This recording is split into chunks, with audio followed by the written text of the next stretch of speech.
February 19, 1945. The winter morning broke cold and gray over Camp Allegiance, a small prisoner of war facility nestled in the rolling hills of rural Pennsylvania. Inside the women's barracks, 53 female German prisoners stirred from their bunks at the sound of the morning bell, preparing for another day of monotonous routine. But Private First Class Robert Lee, standing guard outside the mess hall, knew this day would be different from any other in the history of American prisoner of war operations. Elfriede Richter, a 24-year-old former communications specialist from Dresden, pulled on her worn gray auxiliary uniform and smoothed her dark blonde hair into the regulation bun she had maintained even in captivity. 4 months of imprisonment had taught her to expect nothing beyond basic survival: watery oatmeal for breakfast, thin soup for lunch, and bread with occasional meat for dinner. The routine had become almost comforting in its predictability, a small anchor of normalcy in a world turned upside down by capture and defeat. When the women were called to assembly in the mess hall earlier than usual, confusion rippled through their ranks. Waltraud Hoffmann, a sturdy 26-year-old from Cologne who had served as a radio operator, exchanged worried glances with Irmgard Becker, a slight 22-year-old translator from Frankfurt. In their experience, unexpected changes in routine meant trouble, interrogations, transfers, or worse. They filed into the mess hall with the mechanical obedience that had become second nature, their faces carefully neutral masks that revealed nothing of their fear. But the scene that greeted them stopped the prisoners in their tracks. The usual long metal tables had been covered with white sheets that approximated tablecloths.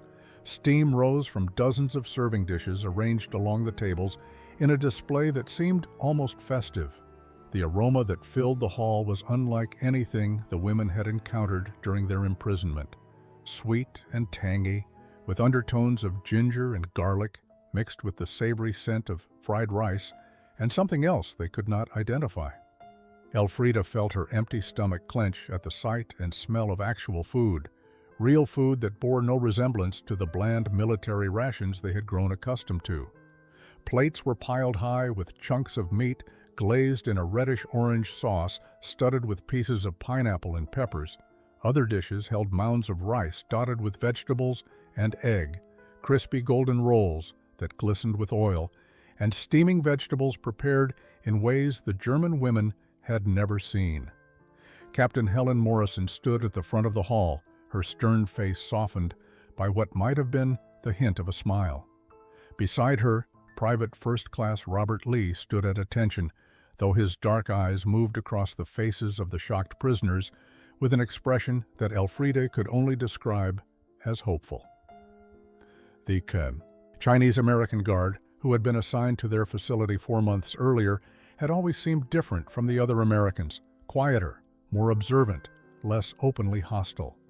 But this elaborate display of food seemed impossibly generous for enemy prisoners.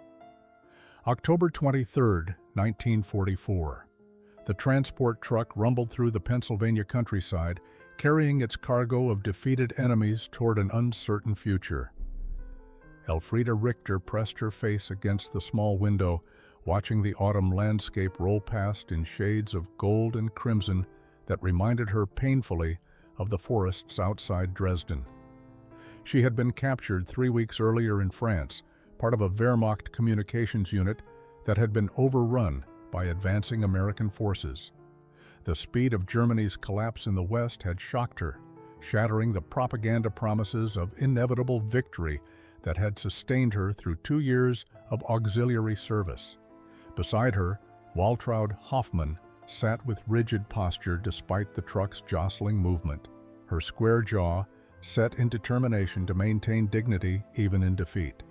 She had served as a radio operator in Belgium before her capture, listening to increasingly desperate messages as German positions crumbled. Across from them, Irmgard Becker clutched a small cloth bag containing her few remaining possessions, a photograph of her 2 younger sisters, a letter from her mother dated 6 months earlier, and a battered German-English dictionary she had used in her work as a translator. The truck finally stopped before a cluster of wooden buildings surrounded by barbed wire fencing. Camp Allegiance looked nothing like the massive prisoner of war facilities the women had heard about in whispered conversations during their journey across the Atlantic. This was clearly a hastily converted training facility, small and somewhat isolated from the main military operations. As the prisoners climbed down from the truck, American soldiers watched with expressions ranging from curiosity to hostility. Many had never seen female enemy combatants before and seemed uncertain how to respond to these gray-uniformed women who looked so much like their own sisters and sweethearts. Captain Helen Morrison emerged from the administrative building, her crisp uniform and no-nonsense demeanor immediately establishing her authority. She was a tall woman in her late 30s with steel gray hair pulled back severely and eyes that missed nothing. She had volunteered for this unusual assignment, overseeing female prisoners, believing that women should guard women even if those women wore enemy uniforms. Her first address to the new arrivals was delivered in clear, firm English that none of them fully understood, though the tone conveyed expectations of obedience and order. Elfrida tried to follow the captain's words, picking out familiar phrases from her limited English education. She caught rules, cooperation, and Geneva Convention, words that suggested they would be treated according to international law rather than shot as some had feared during the terrifying days after their capture. The other women shifted nervously, their faces showing the strain of weeks of uncertainty, fear, and the grinding realization that everything they had believed about Germany's righteousness and inevitable victory had been lies. As they were led to their assigned barracks, Elfrida noticed one guard who stood apart from the others. He was clearly of Asian descent, Chinese or Japanese, she guessed, though she knew little about such distinctions. His presence among the American soldiers surprised her. Propaganda had told them that America's racial divisions would weaken the enemy, yet here stood this man in an American uniform, watching the German prisoners with an expression that seemed more contemplative than hostile. Private First Class Robert Lee had not wanted this assignment. When his commanding officer informed him that he would be transferred to Camp Allegiance to help guard female German prisoners, his first reaction had been protest. He had enlisted to fight, to prove his loyalty to America, to show that Chinese Americans were just as patriotic as anyone else, despite the suspicion and discrimination they faced daily. Instead, he found himself assigned to babysit a handful of captured Nazi women in rural Pennsylvania, far from any real action. Robert's family had immigrated to Chicago in 1923, part of the small Chinese community that had established itself in the city's south side. His father had worked in a laundry for 15 years before saving enough to open a small restaurant with Robert's uncle. The Golden Phoenix served authentic Cantonese dishes to a mostly Chinese clientele, with a few adventurous white customers who were curious about exotic Oriental food. Robert had grown up translating for his parents, navigating between their traditional Chinese world and the American society that viewed them with a mixture of fascination and suspicion. When Pearl Harbor was attacked, Robert had immediately tried to enlist, despite his mother's tears and his father's warnings. He wanted to fight the Japanese, to make it clear that Chinese Americans were on America's side, that they were not the enemy despite their Asian faces. The recruitment officer had looked at him with barely concealed skepticism before finally accepting his paperwork. Throughout basic training, Robert had endured comments from fellow soldiers who could not or would not distinguish between Chinese and Japanese, who made jokes about spies and fifth columnists even as he outperformed most of them in marksmanship and tactical exercises. His first sight of the German prisoners surprised him. He had expected hard-faced Nazi fanatics, women who embodied the Aryan ideology of racial superiority. Instead, he saw frightened young women who looked exhausted and defeated, their eyes reflecting the same uncertainty he had seen in his own mother's face when customers at the restaurant made cruel comments about Orientals. These women were the enemy, certainly. had served the regime that had allied with Japan and helped create the war that had killed thousands of American soldiers. Yet standing in the cold October afternoon, watching them stumble off the transport truck, Robert found it difficult to see them as monsters. Captain Morrison approached him after the initial processing. "Private Lee, I understand you speak some German?" Robert shook his head. "No, ma'am. My family speaks Cantonese and English. I never studied German." The captain frowned slightly. "The file said you had language skills. We need guards who can communicate with the prisoners." Robert almost smiled at the irony. "I can learn, ma'am. I picked up enough Italian from neighbors in Chicago. Languages aren't too difficult for me." What he did not say was that growing up translating for his parents had taught him to read not just words but gestures, expressions, and the universal language of human emotion that transcended any specific tongue. The first weeks at Camp Allegiance established a routine built on silence and distance. 3 times daily, the German prisoners filed into the mess hall for meals that were adequate by military standards but bland and monotonous. Breakfast brought watery oatmeal or occasionally scrambled powdered eggs. Lunch consisted of thin vegetable soup with chunks of bread. Dinner offered slightly more variety: boiled potatoes, canned vegetables, and occasional servings of mystery meat that the women learned not to examine too closely. Everything tasted of tin and desperation, seasoned only with salt and the bitter knowledge of defeat. Elfrida found the mealtimes almost unbearably tense. The prisoners sat at long metal tables, eating in near silence, while American guards stood watch along the walls. Any conversation occurred in whispered German, heads bent close together, eyes darting nervously toward their captors. The women had developed an unspoken agreement to maintain dignity through military bearing: straight backs, controlled movements, faces carefully composed into masks of neutral resignation. They would not give their enemies the satisfaction of seeing them broken, even if they felt shattered inside. Captain Morrison observed these meals with clinical interest, taking notes on a small pad she always carried.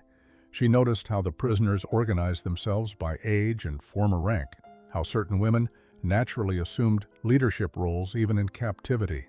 She saw the way they rationed their meager portions, sometimes sliding extra bread to the youngest or thinnest among them. Despite their enemy status, Morrison could not help but respect their discipline and the quiet solidarity they maintained. These were not cowards or criminals. They were soldiers who had lost nothing more and nothing less. Robert Lee drew guard duty during mealtimes, more frequently than seemed coincidental. He suspected Captain Morrison was testing him, watching to see if his Asian features would provoke hostile reactions from the German prisoners who had allied with Japan. But the women barely looked at him, their gazes sliding past as if he were invisible. He found this oddly more offensive than open hostility would have been. At least hatred acknowledged someone's existence. This willful blindness suggested he did not even register as fully human to them. Yet Robert continued to watch the prisoners with growing curiosity.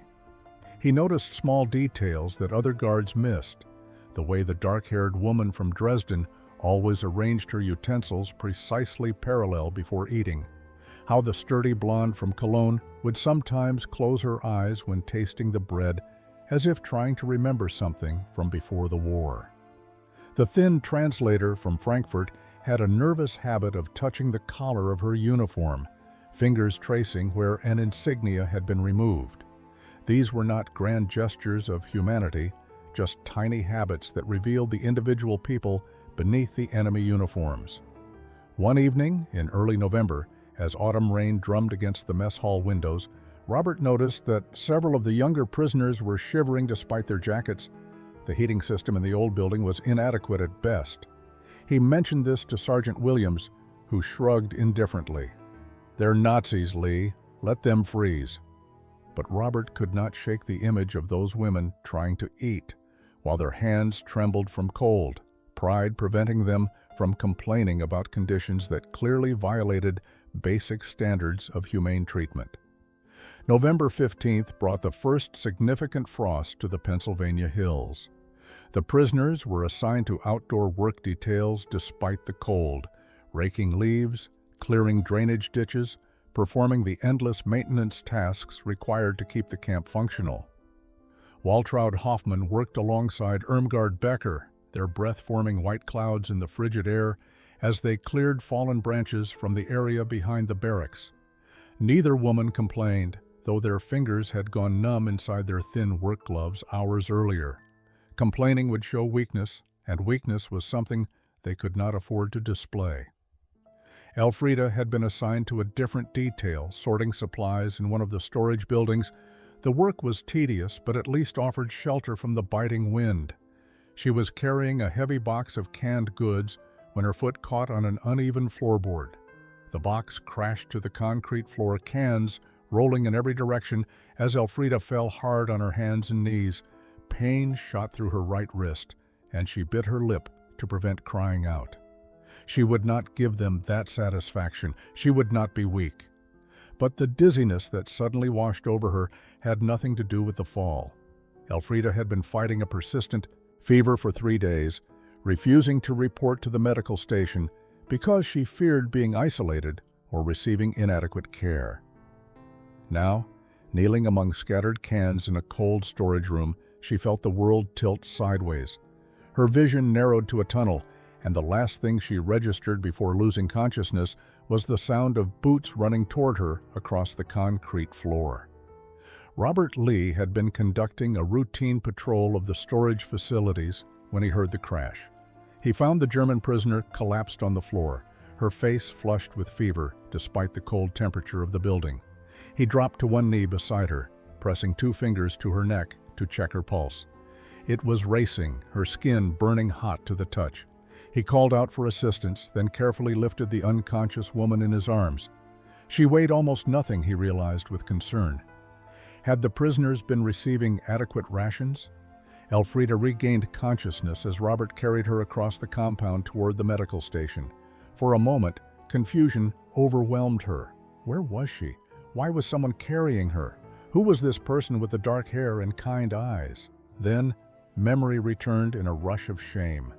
She had fainted like a weak child, had failed to maintain the dignity expected of a German soldier, even in defeat.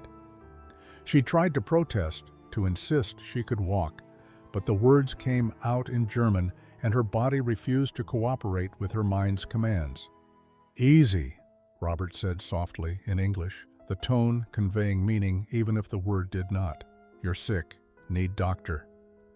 His accent was pure American Midwest, which somehow surprised Elfrida even in her fevered state. She had expected something foreign, something other. Instead, he sounded like the American soldiers in the propaganda films, except his voice carried genuine concern rather than the theatrical heroism of cinema. She stopped struggling, too exhausted to fight both her illness and her rescue, and allowed herself to be carried the rest of the way. The camp medical officer, Dr. Samuel Harris, diagnosed Elfrida with bronchitis and mild pneumonia, conditions he attributed to poor nutrition and inadequate heating in the barracks. He prescribed bed rest, antibiotics from the limited supply available, and better food if such a thing could be arranged. Captain Morrison, confronted with evidence that her prisoners were being housed in substandard conditions, immediately ordered improvements to the heating system and authorized supplementary rations for all the women. She would run her camp by the book, and the book required humane treatment regardless of enemy status. Elfrida spent 5 days in the medical station, a small building with 8 beds that currently housed only 2 other patients, an American private recovering from appendicitis and a German prisoner who had suffered a broken arm during work detail.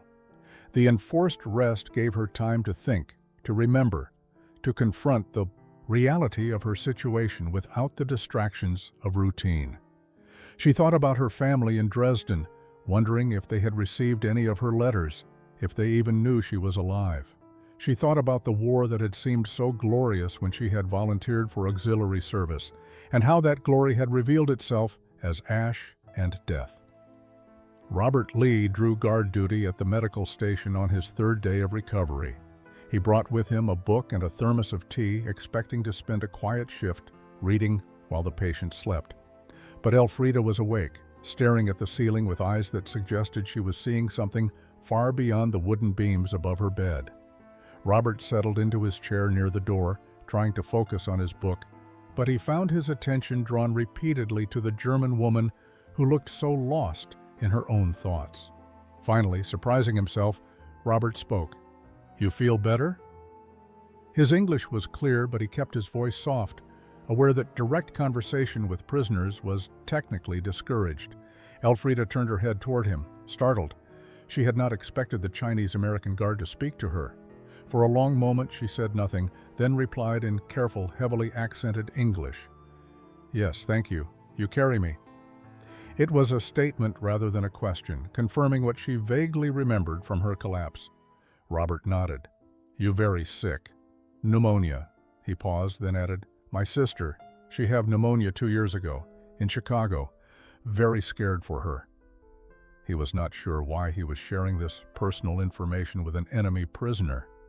Perhaps it was the isolation of the night shift, the strange intimacy of a sick room, or simply the recognition that sometimes human connection mattered more than political enmity.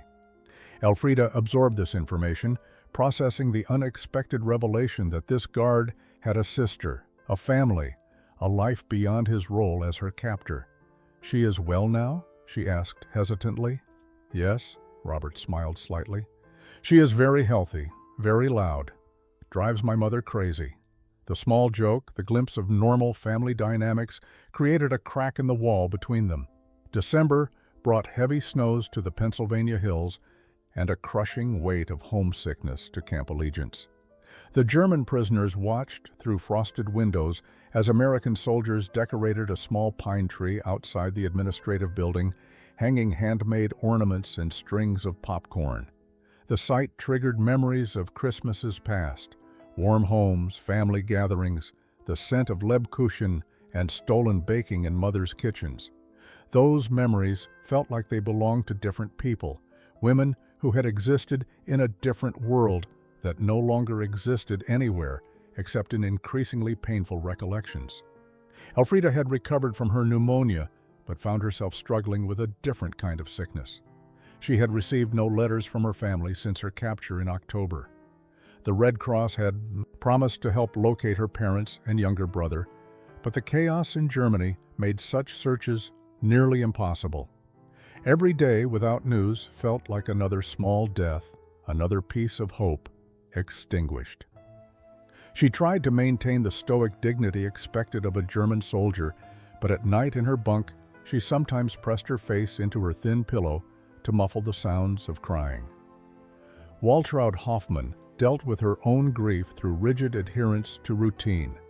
She woke precisely at dawn, made her bed with military precision, ate her meals without tasting them, and completed every assigned task with mechanical efficiency.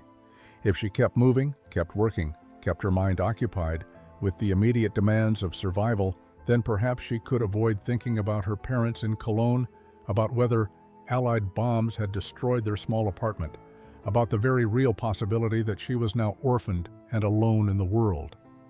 Irmgard Becker had always been the most fragile of the three women, though she tried to hide her vulnerability behind practiced smiles.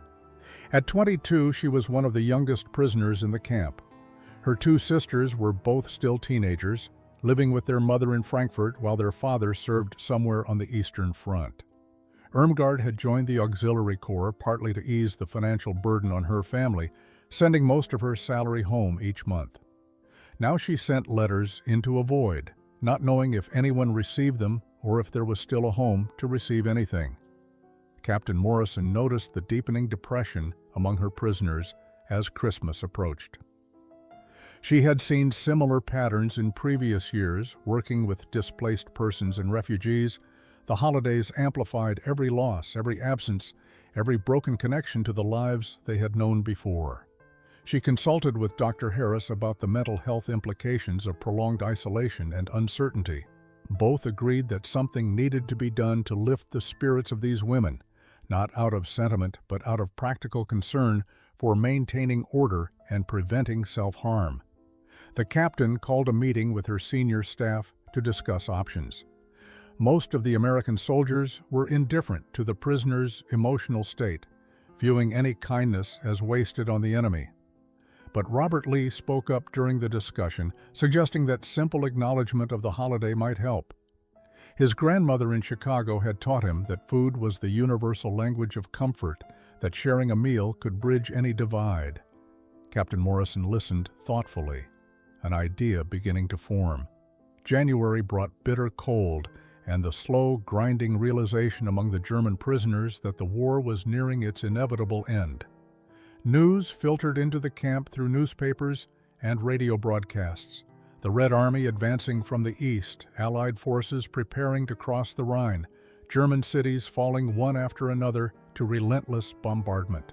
Each piece of news was simultaneously hoped for and dreaded. The sooner the war ended, the sooner they might learn the fate of their families. But the end of the war also meant Germany's complete defeat, the destruction of everything they had believed their service was defending. Robert Lee had been thinking about his conversation with Captain Morrison since December. The idea of using food as a bridge between cultures, between enemies, had taken root in his mind and grown into something approaching obsession. Chinese New Year would fall on February 17th this year, and his grandmother had already sent her annual care package from Chicago: dried mushrooms, special sauces, rice paper for spring rolls, and her handwritten recipes that Robert had been collecting since childhood. On January 23rd, Robert requested a formal meeting with Captain Morrison. She received him in her office, curious about what the quiet Chinese-American guard wanted to discuss. Robert stood at attention, having rehearsed his proposal dozens of times. "Ma'am, I would like permission to prepare a Chinese New Year feast for the camp, including the prisoners." The captain's eyebrows rose in surprise. "Explain your reasoning, Private." Robert took a breath and began describing his family's restaurant, how food had always been his grandmother's way of showing love and building community, how she had fed not just Chinese immigrants, but anyone who came hungry to her door. He explained that Chinese New Year was about renewal, about sweeping away old misfortunes and welcoming new possibilities. The holiday celebrated family, community, and the hope that the coming year would bring better fortune than the last. "These women are far from their families, ma'am. They don't know if their families still exist. Chinese New Year isn't their tradition, but the feelings behind it, the longing for home, for connection, for hope, those are universal." Robert's voice grew more confident as he continued. "My grandmother always said that when you share food with someone, you're sharing a piece of yourself, a piece of your culture. You're saying, 'I see you as human, worthy of the effort it takes to prepare this meal.'" Captain Morrison listened without interrupting, her expression thoughtful. When Robert finished, she asked several practical questions about ingredients, preparation time, and kitchen access. Then she asked the most important question. "Private Lee, why do you care about the emotional well-being of enemy prisoners?" Robert met her eyes directly. "Because I know what it's like to be seen as the enemy because of how I look, ma'am. Every day since Pearl Harbor, people look at me and see Japan, see the enemy, even though my family is Chinese and we're American citizens. These women served Germany, yes, but they're not monsters. They're just people who made choices based on limited information and propaganda. If we treat them like humans, maybe they'll learn what real humanity looks like." The captain was silent for a long moment, weighing the unprecedented nature of the request against the potential benefits. Captain Morrison approved Robert's proposal with strict conditions. He would have 3 days to prepare the feast using only ingredients he could source himself or that his family sent from Chicago. The meal would be served during the regular dinner hour on February 19th, 2 days after the actual Chinese New Year, to allow time for proper preparation. All standard security protocols would remain in effect, and the prisoners would be informed only on the day of the feast to prevent unrealistic expectations or potential disappointment if complications arose. Robert immediately wrote to his grandmother explaining the situation and asking for additional supplies. Her response arrived within a week, a large package containing everything he needed, along with a letter written in Chinese characters that Robert translated with some difficulty. His grandmother wrote that she was proud of him for remembering the most important lesson she had taught him, that kindness was never wasted, even when given to those who might not deserve it. She included her special recipe for sweet and sour pork, the dish that had made the Golden Phoenix famous in Chicago's Chinatown. The camp kitchen became Robert's domain during his off-duty hours. He spent evenings after his guard shifts preparing components that could be made in advance, chopping vegetables with the precision his grandmother had taught him, mixing sauces in carefully measured proportions, soaking rice in preparation for frying. The camp cooks watched with bemused curiosity as this Chinese-American private transformed military rations and care package ingredients into something that actually smelled appetizing. Sergeant Williams, the senior kitchen supervisor, sampled a spring roll during one preparation session and grudgingly admitted it was the best thing to come out of that kitchen in months. Word of the upcoming special meal spread among the American staff, but was deliberately kept from the German prisoners. Captain Morrison wanted to gauge their genuine reactions without giving them time to construct defensive emotional walls. However, the increased kitchen activity and the tantalizing aromas that occasionally drifted from the mess hall created speculation among the women. Elfrida noticed that Private Lee seemed energized, moving with purposeful focus during his guard duties. Something was happening, though she could not determine what. Waltraud remarked to Irmgard during their work detail that the Americans seemed different somehow, less rigidly hostile and more anticipatory. Irmgard, ever the analyst, suggested that perhaps some inspection was coming or a visiting dignitary expected. Neither woman imagined the truth that their Chinese-American guard was spending his free time preparing an elaborate feast specifically for them. The idea would have seemed absurd, impossible, too generous to be real. Enemy prisoners did not receive feasts. They received adequate rations and nothing more.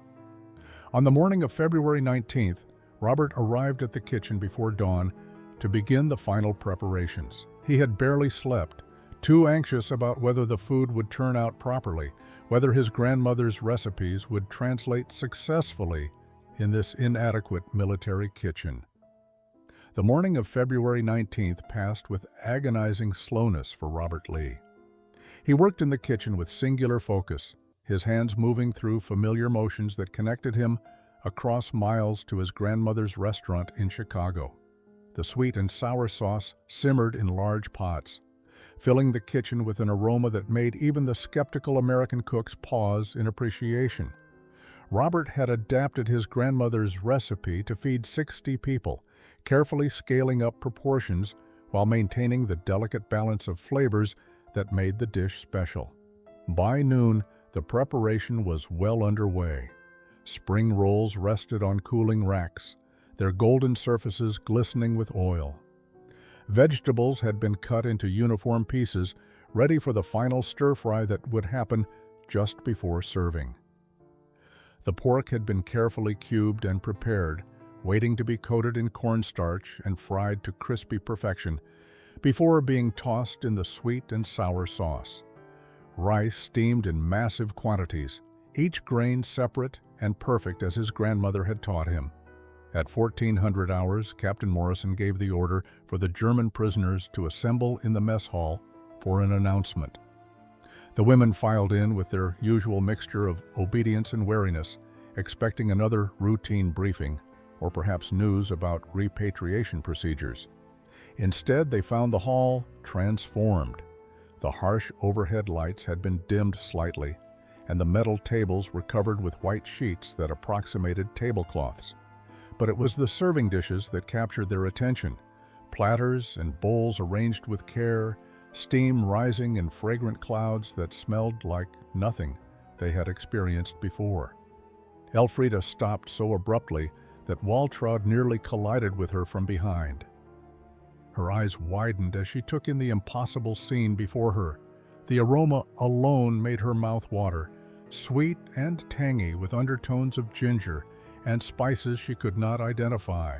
The visual presentation seemed almost decadent compared to the institutional gray of their usual meals. Chunks of meat glistened in a vibrant orange-red sauce studded with pieces of bright yellow pineapple and green peppers. Mountains of rice mixed with vegetables and scrambled egg created landscapes of color on white serving platters. Irmgard pressed a hand to her mouth, tears already forming in her eyes before she had tasted a single bite.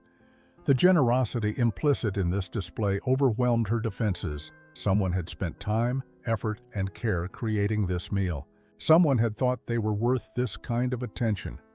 The realization struck her like a physical blow, shattering the emotional armor she had maintained for months. Captain Morrison stood at the front of the hall with Private Lee beside her. She spoke clearly in English, while Elfrida translated automatically in whispered German for those around her. "Ladies, Private Lee has prepared a traditional Chinese New Year feast to share with all of us. Chinese New Year celebrates renewal and hope for better fortune in the coming year. We thought you might appreciate experiencing this tradition." She paused, then added more softly, "Please, sit and eat." The prisoners moved slowly to their seats, uncertain whether this was reality or some cruel dream.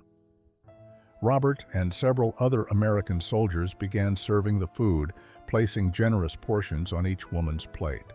The first taste of sweet and sour pork broke through decades of cultural conditioning and months of emotional numbness.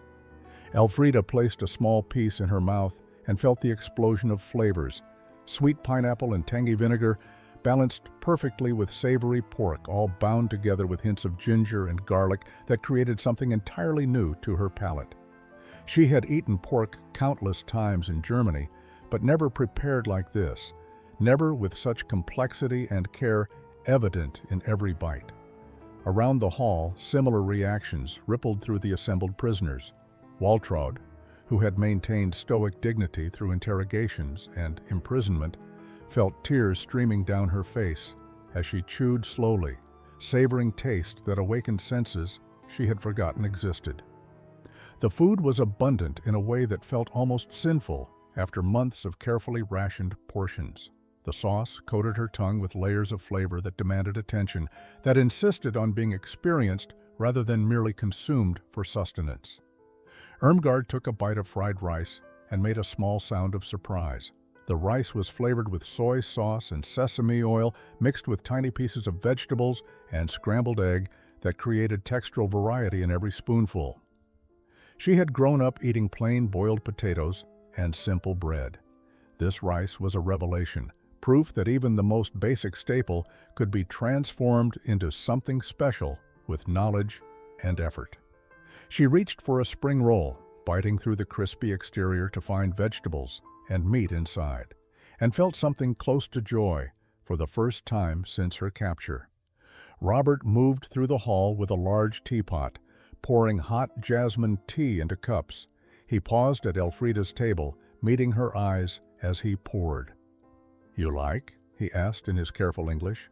Elfrida nodded, unable to trust her voice. She gestured to the food with her fork and managed to say, "Is beautiful, thank you." The inadequacy of her English frustrated her. She wanted to express what this meant, how this simple meal had reminded her that beauty and generosity still existed in a world that had seemed devoid of both. Other prisoners began asking questions in broken English or through Elfrida's translation. What were these dishes called? How were they prepared? What did Chinese New Year celebrate? Robert answered patiently, explaining that sweet and sour pork was one of his grandmother's specialties, that fried rice used day-old rice for the best texture, that spring rolls were traditionally served during celebrations. He described how Chinese New Year involved cleaning houses to sweep away bad luck, settling debts, and gathering with family to welcome new possibilities. Captain Morrison watched from her position near the door, struck by the transformation occurring in her mess hall. The German prisoners were smiling, laughing even, as they experienced flavors that transcended language barriers. The American soldiers serving the food had softened their usual stern expressions, caught up in the unexpected pleasure of watching people genuinely enjoy something they had helped create.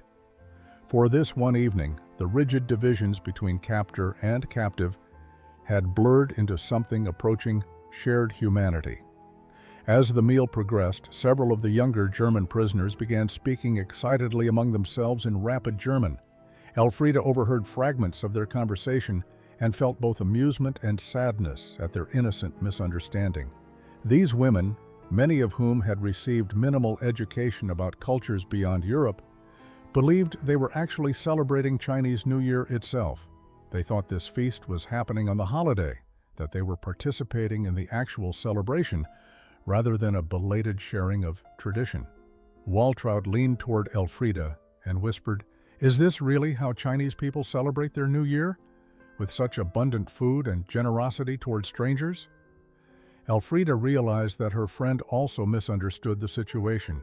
She glanced toward Robert, who was explaining something to another table of prisoners, and made a decision. Her English had improved significantly over the months, enough for basic communication.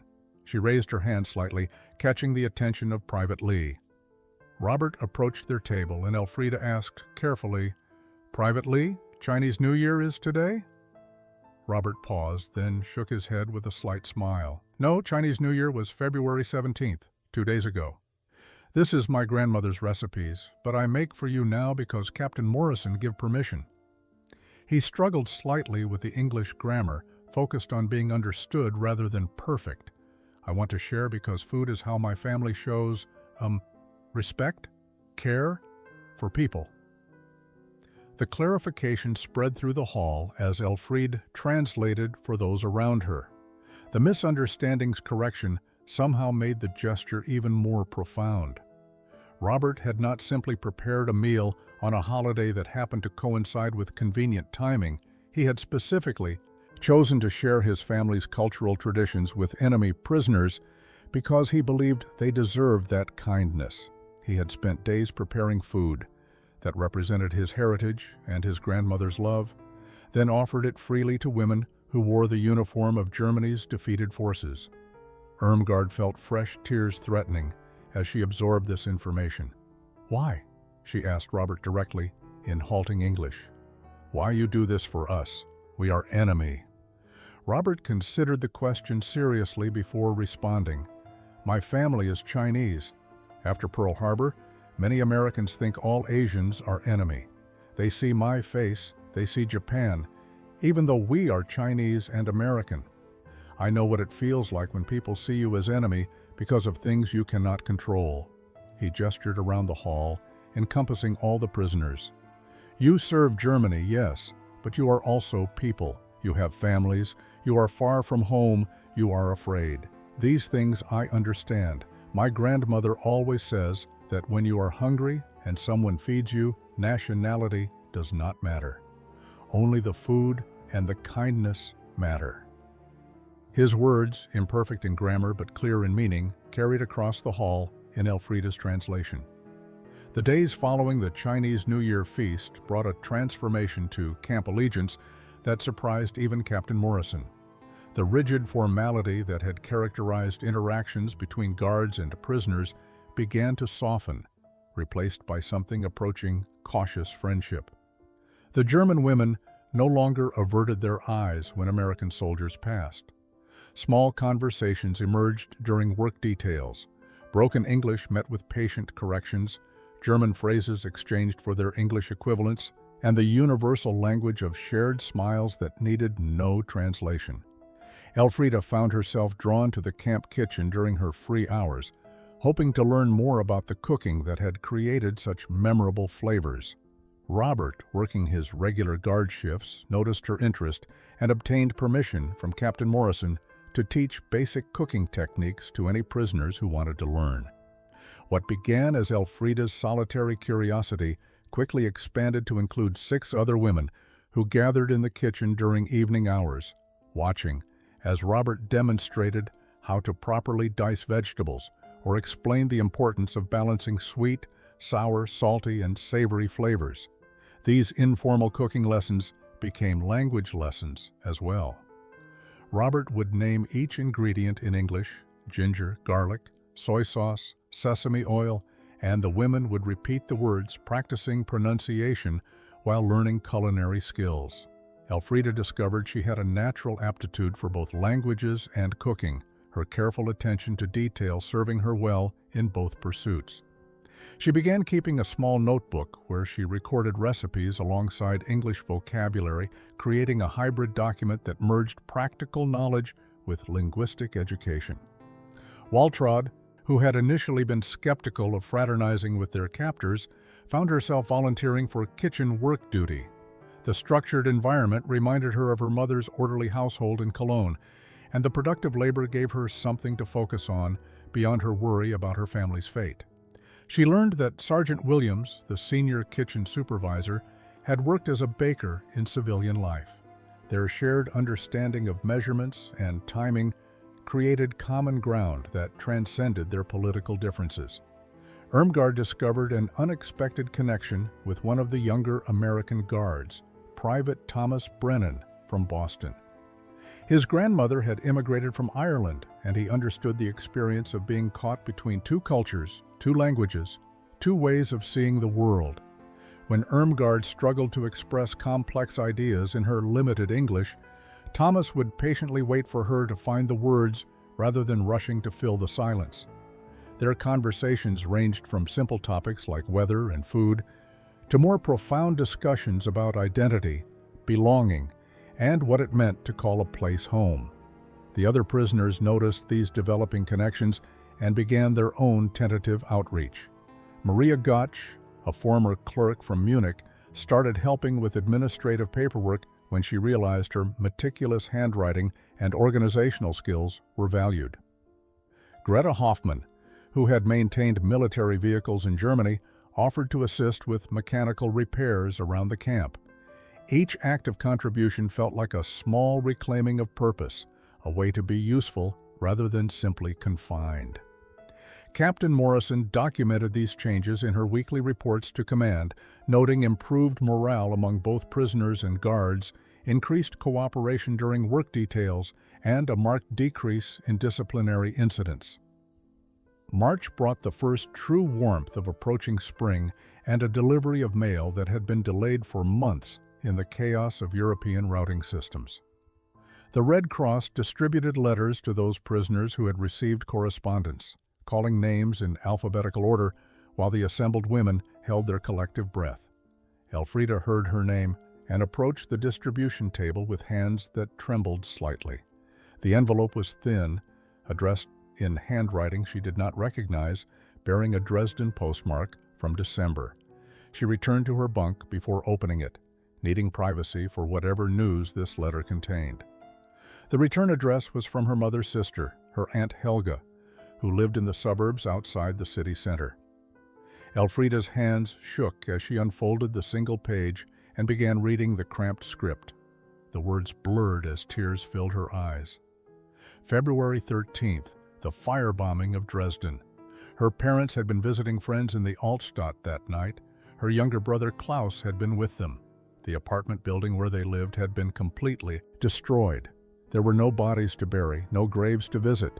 They had simply ceased to exist in a storm of fire that had consumed the city. Aunt Helga's letter was brief and factual, as if emotion would make the information more unbearable than it already was. She had written to inform Elfrida that she was now alone in the world. The aunt had her own family to care for and could not take responsibility for a niece imprisoned in America. She hoped Elfrida would understand. She wished her luck. The letter ended with a prayer that God would forgive them all for what Germany had become. Elfrida sat on her bunk, the letter clutched in her hands, and felt her entire world collapse inward. February 13th. The firebombing had occurred 6 days before Robert's Chinese New Year feast. While she had been tasting sweet and sour pork and feeling the first stirrings of hope, her family had been burning to death in the city she loved. The juxtaposition seemed obscene, impossible to reconcile. How could she have been experiencing joy while they were experiencing such horror? She was still sitting motionless an hour later when Waltraud returned from work detail and found her. One look at Elfrida's face told Waltraud everything she needed to know. She sat beside her friend without speaking, placing a solid arm around trembling shoulders.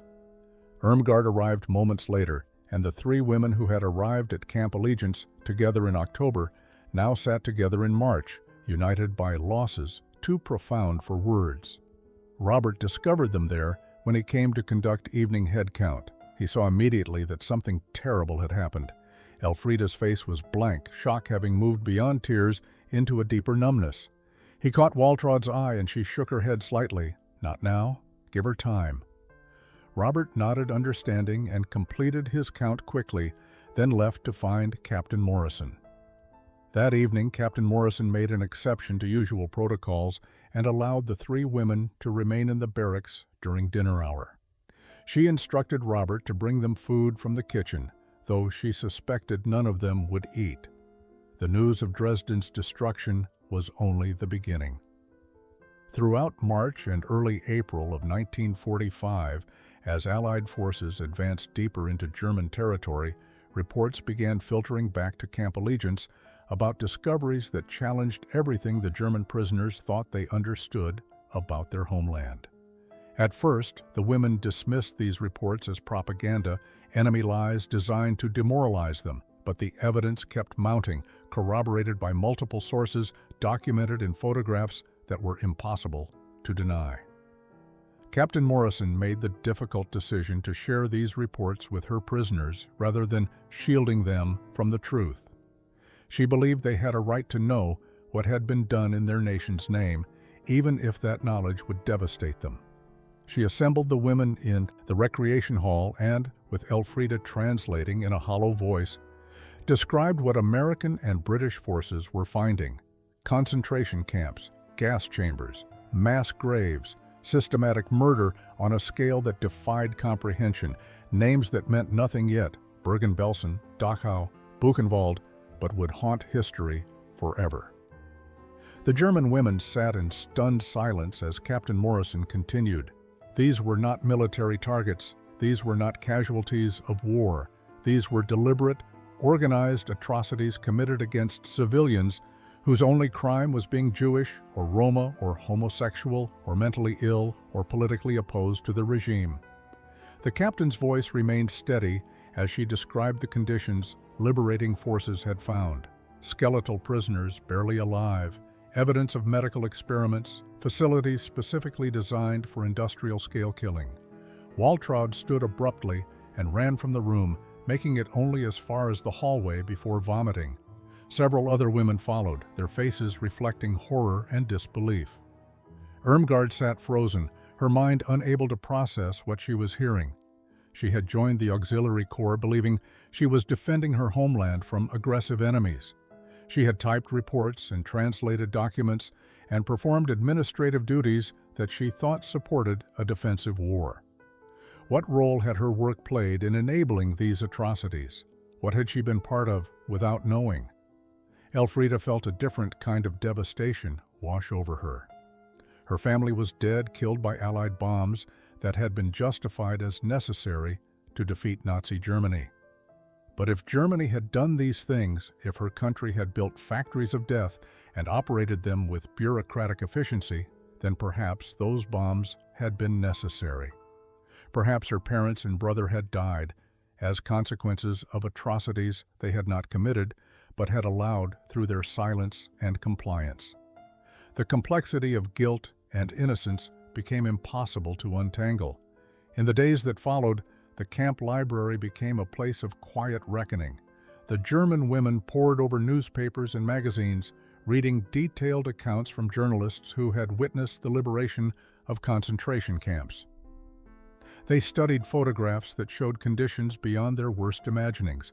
Some of the women insisted the reports were exaggerated, that surely things could not have been as bad as described. But most recognized truth when they saw it, no matter how much they wished they could deny it. May 8, 1945. Victory in Europe Day arrived with church bells ringing across America and jubilant crowds filling city streets. At Camp Allegiance, the celebration was more subdued, complicated by the presence of defeated enemies who were also displaced persons with uncertain futures. Captain Morrison received official orders regarding repatriation procedures for the female German prisoners. Transportation would be arranged within 3 weeks. The women would be processed through displaced persons camps in Europe before being released to return to whatever remained of their homes. That evening, Elfrida sat in the barracks she had occupied for 7 months, staring at the repatriation notice posted on the bulletin board. Return to Germany. Return to what? Dresden was destroyed. Her family was dead. The country she had believed she was serving had been revealed as something monstrous. What waited for her in that devastated landscape, except judgment from those who had remained and suspicion from occupying forces who would see only her auxiliary service record? She thought about the past months at Camp Allegiance. She thought about Robert teaching her to cook Chinese food and patiently correcting her English pronunciation. She thought about Captain Morrison's stern fairness and Dr. Harris's medical care that had saved her life. She thought about Private Brennan's kindness to Irmgard and Sergeant Williams teaching Waltrot American baking techniques. These people had treated her with more humanity during her imprisonment than she had experienced in 2 years of auxiliary service. Waltrot joined her at the window, both women looking out at the spring evening. "What will you do?" Waltrot asked in German. "Will you return?" Elfrida turned the question back. "Will you?" Waltrot was silent for a long moment before answering. "My parents might be alive. I have to know. I have to try to find them. But after that, if they are gone, I do not know if I can stay in Germany, not after learning what we learned." Irmgard approached them with several other women following, Maria Gotch, Greta Hoffmann, and 5 others who had become a close group over the months. "We have been talking," Irmgard said quietly. "Some of us are thinking about asking if we can stay here instead of returning immediately. Is that crazy? Are we being cowards?" Elfrida shook her head slowly. "I do not think it is cowardly to choose life over death. That is what returning feels like to me, returning to death." Over the next 3 days, the group met secretly, discussing possibilities and consequences. They knew their request would be unprecedented. They knew they might be refused and forced to board repatriation ships regardless of their wishes, but they also knew they had to try. Elfrida, whose English was now the most fluent among them, volunteered to speak for the group. 9 women in total had decided to make this impossible request. On May 12th, Elfrida requested a formal meeting with Captain Morrison. The captain received her in the office where they had first met 7 months earlier. Elfrida stood at attention, gathering courage for what she needed to say. "Captain Morrison, I am speaking for 9 prisoners who wish to request permission to remain in the United States rather than accept immediate repatriation to Germany."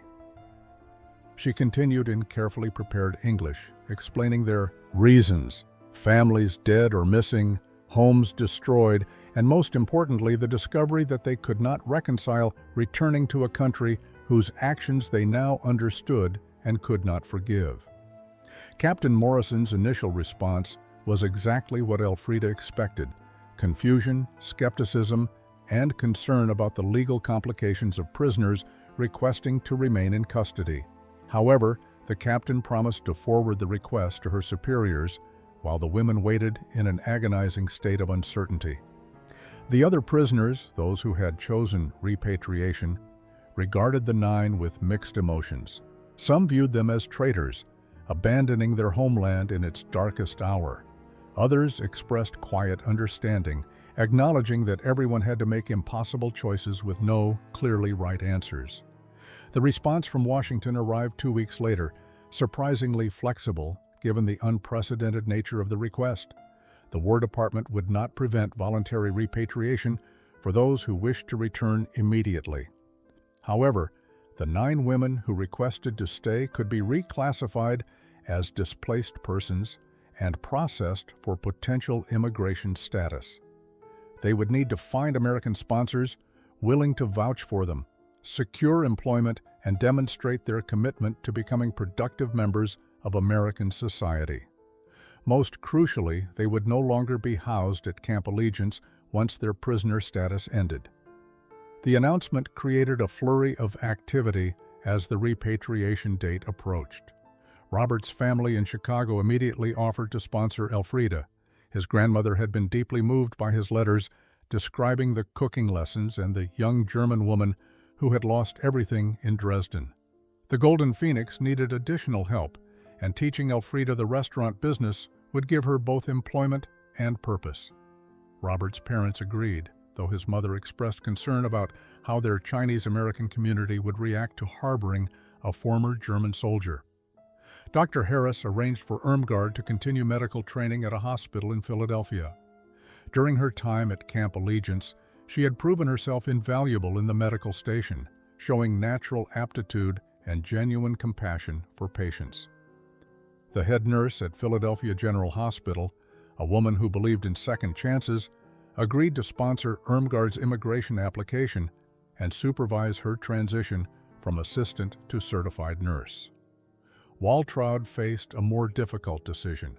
Her inquiries through the Red Cross had finally produced results. Her parents were alive, living in the British occupation zone of Germany. They were elderly and struggling with illness and shortage. Waltraud felt torn between the new life she could build in America and her duty to parents who needed her. After long contemplation and tearful conversations with Elfriede, she chose to return, promising to maintain correspondence and possibly return to America once her parents no longer needed her care. The other women who chose to stay found sponsors through various channels. The Henderson family, who had been visiting the camp as part of a church outreach program, sponsored Maria Gotch. A mechanic in Pittsburgh who had been impressed by Greta Hoffman's repair work offered her employment and sponsorship. Local families, moved by media coverage of the unprecedented situation, stepped forward to help women they had initially feared as enemy aliens. 25 years later, on a cold February evening in 1970, Elfriede Lee stood in the kitchen of the Golden Phoenix restaurant in Chicago's Chinatown. Her hands moved with practiced efficiency as she prepared sweet and sour pork for a documentary film crew recording stories of immigration and reconciliation. She had mastered her grandmother-in-law's recipe years ago, making it her own specialty while honoring its origins.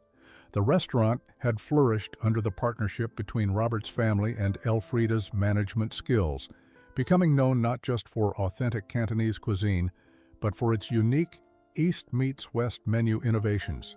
The documentary director asked Elfriede to describe the moment that changed her life. She paused in her cooking, her hands stilling over the cutting board as memories flooded back. February 19th, 1945, she began in English that now carried only the slightest trace of German accent. I was a prisoner of war, far from home, believing I had lost everything. Then, a Chinese-American guard, who had every reason to hate anyone who looked like the enemy, decided to share his grandmother's recipes with us.